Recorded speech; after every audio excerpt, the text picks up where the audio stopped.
All right, there's an important concept I want to talk to you guys about in this course, and it's about the feet, okay? Because, you know, as I've shown some people how to do some of this rail flow stuff, I've noticed if you have shoes on, or if you're wearing really tight shoes or shoes that really like clamp the feet together, you're gonna find that when you're trying to do some of these things, you know, you're not shifting within your feet. Everything starts from our feet. Everything in terms of aspects of our balance begins at our feet.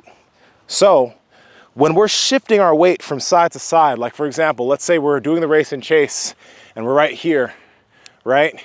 If my feet aren't active and I'm on my heels, then I'm gonna find that I'm losing a little bit of balance.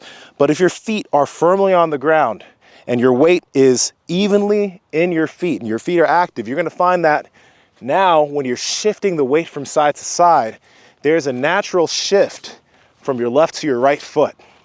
And when I show you guys the combat stance, and I want you shifting from your front foot to your back foot, you need your feet to be active to naturally feel this weight shift. Good athletes naturally have great balance. Good athletes naturally have the ability to shift their weight between their front and their back, right? Good athletes have that ability. And when we're working with the rope, I want you to, if you can be barefoot in grass, go for it. You can be barefoot at home, go for it. If you can wear some open-toed, sandals or something that's just gonna allow your feet to open up so that you can keep your feet active as part of the process, right? Because if your feet aren't active, then I'm gonna try to not activate my feet. Then we're trying to I've seen people move their hips, because now since their feet aren't active, their hips are doing most of the work.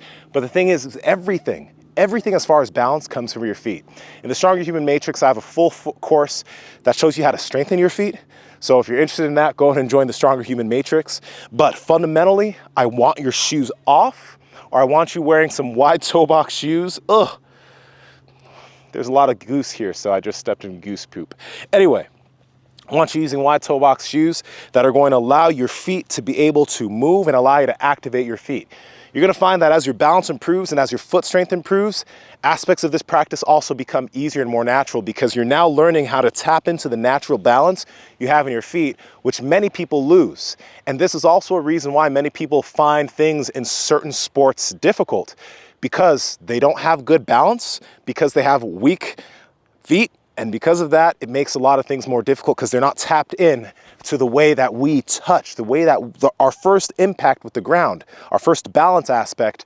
These things, for most of us, aren't doing their job.